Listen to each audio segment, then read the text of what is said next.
1 exercise 1.1 है। इसका जो क्वेश्चन नंबर 2 है, इसके हमने पहले जो दो जुज़े हैं, पहली और दूसरी, वो हमने कर ली थी।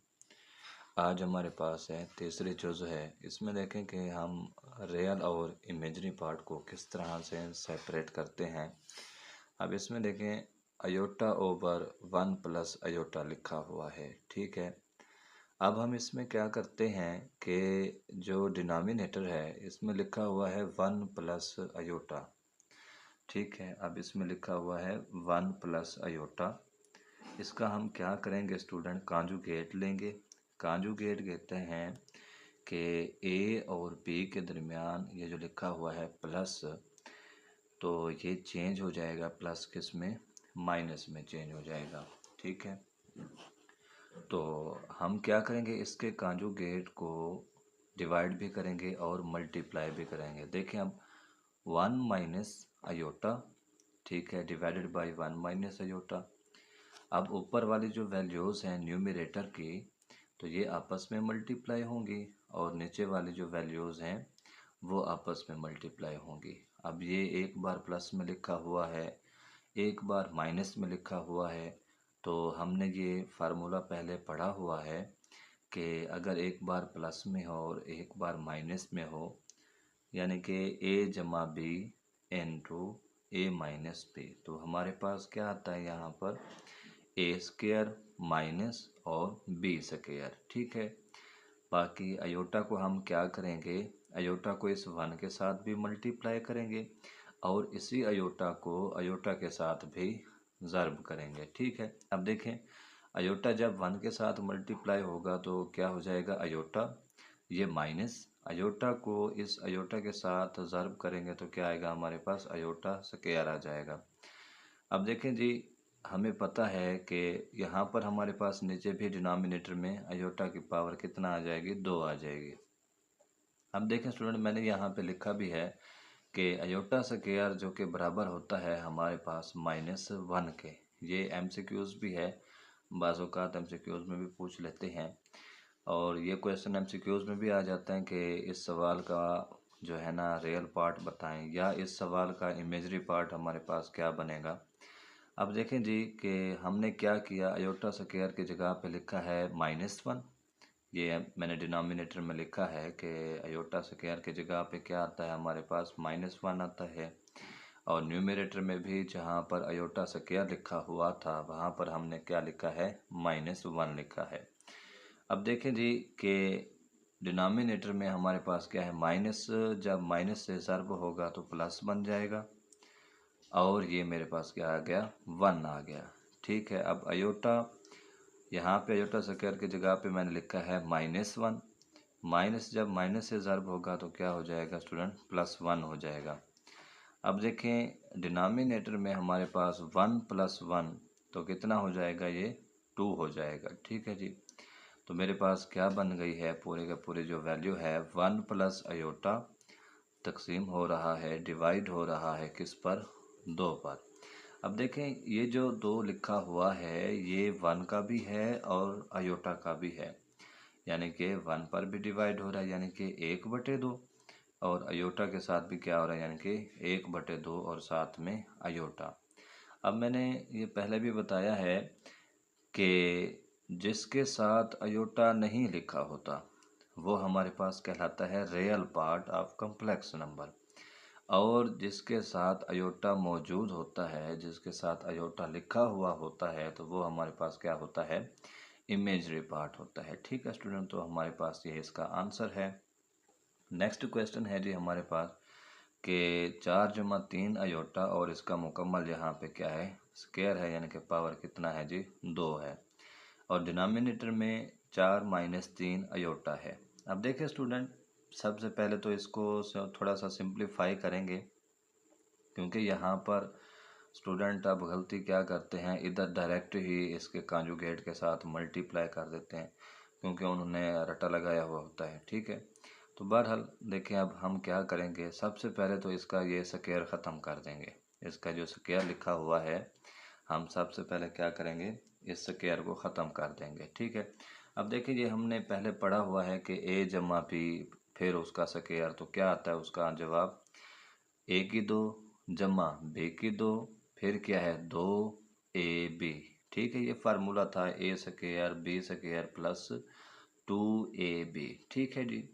अब देखें 4 का स्क्वायर तो 16 आ गया, और 3 अयोटा का स्क्वायर हमारे पास क्या आ गया स्टूडेंट, 3 का स्क्वायर तो 9, और अयोटा की पावर फिर कितना आ जाएगी 2 आ जाएगी। ठीक है, फिर इसी तरह से 2 को 4 के साथ ज़र्ब करें तो 12 आएगा, 12 को फिर 3 के साथ ज़र्ब करें तो सॉरी यहाँ पे 2 को जब आप 4 के साथ मल्टीप्लाई करेंगे तो 8 आएगा, 8 को फिर हम क्या करेंगे 3 के साथ ज़र्ब देंगे तो क्या आ जाएगा स्टूडेंट 24 आ जाएगा। ठीक है, अब नीचे हमारे पास डिनोमिनेटर अभी वैसे का वैसे ही लिखा हुआ है।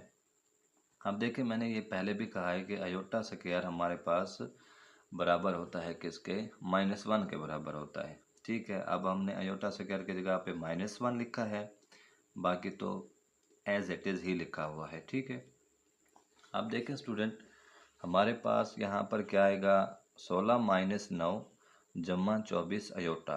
ठीक है, यानी कि 16 में से आप -9 करेंगे तो कितना आ जाएगा 7 जमा 24 अयोटा आ जाएगा, और हम इसको किस पर तकसीम करेंगे 4 - 3 अयोटा। ठीक है, जो कि डिनोमिनेटर ऑलरेडी मौजूद है।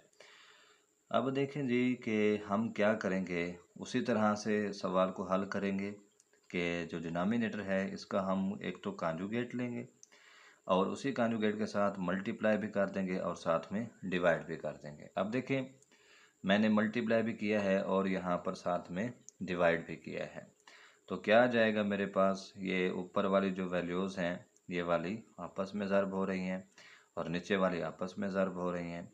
अब देखें एक बार माइनस में लिखा हुआ है और एक बार जमा में लिखा हुआ है, प्लस में लिखा हुआ है, तो हमने तो ये ऑलरेडी फार्मूला पढ़ा हुआ है कि a - b into a plus B.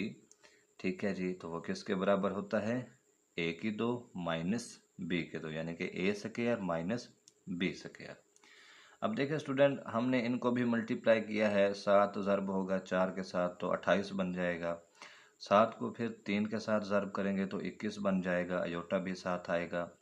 24 को जब आप 4 के साथ ज़र्ब कराएंगे मल्टीप्लाई कराएंगे तो क्या आ जाएगा 96 अयोटा आ जाएगा, क्योंकि इसके साथ अयोटा मौजूद है। और फिर हम क्या करेंगे इस 24 को 3 के साथ मल्टीप्लाई करेंगे ज़र्ब करेंगे तो कितना आ जाएगा 72।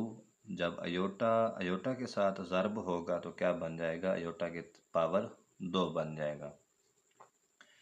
फिर देखें जी कि हमारे पास क्या है स्टूडेंट यहाँ पे कि 4 का स्क्वायर तो 16 हो गया, 3 का स्क्वायर हमारे पास 9 और अयोटा का स्क्वायर हमारे पास क्या आ गया, अयोटा की ताकत है जी 2। और अब देखें स्टूडेंट हमने इस अयोटा स्क्वायर की जगह पे अब क्या लिखना है -1 लिखना है, जो कि पहले सवाल में भी हमने इसी तरह से किया है। अब देखें जी कि हमारे पास यहाँ पे ये आ गया है अयोटा की पावर 2 है। अब देखें यहाँ पर हम क्या करेंगे, ये 28 माइनस 72 है जी 72 है, इसमें से माइनस करेंगे तो माइनस का हमारे पास कितना आ जाएगा 44 आ जाएगा, प्लस 117 अयोटा ये भी लिखा हुआ है। अब देखें अयोटा स्क्वायर की जगह पे मैंने पहले भी कहा है कि हम क्या लिखेंगे -1, तो ये माइनस का 9 और माइनस आपस में क्या हो जाएंगे स्टूडेंट प्लस हो जाएंगे। ठीक है जी, आगे हम इसको देखते हैं कि हमारे पास ये क्या है। इसका मैंने जो रिमेनिंग पार्ट है वो ये है जी। ठीक है जी, अब देखें स्टूडेंट हमारे पास -44 प्लस 117 अयोटा। ठीक है, हमने क्या किया माइनस को जब हमने यहाँ पर माइनस के साथ ज़र्ब किया था तो यहाँ पर क्या आ गया स्टूडेंट जमा आ गया, 16 जमा 9 कितना हो जाएंगे 25 हो जाएंगे। ठीक है जी, अब देखें इस 44 के नीचे 25 को अलहदा से लिखें और 117 के नीचे अलहदा से लिखें। ठीक है जी, अब देखें जिसके साथ अयोटा मौजूद नहीं है तो वो हमारे पास बन जाएगा रियल पार्ट, और जिसके साथ अयोटा मौजूद है वो हमारे पास कौन सा बन जाएगा स्टूडेंट इमेजरी पार्ट बन जाएगा। ठीक है जी, तो ये हमारे पास क्या है जी इसका आंसर है जी स्टूडेंट ये वाला। ये हमारे पास एक रियल पार्ट है जी। ठीक है जी, ये मैं इसको हाईलाइट कर देता हूँ। ये हमारे पास इसका रियल पार्ट है, क्योंकि इसके साथ देखें जी कि अयोटा मौजूद नहीं है। ठीक है, और जिसके साथ अयोटा लिखा होता है तो वो हमारे पास क्या कहलाता है, इमेजरी पार्ट कहलाता है। ये ज़्यादातर एमसीक्यूज़ में भी पूछ लेते हैं और शॉर्ट क्वेश्चन भी आ जाता है। ठीक है जी,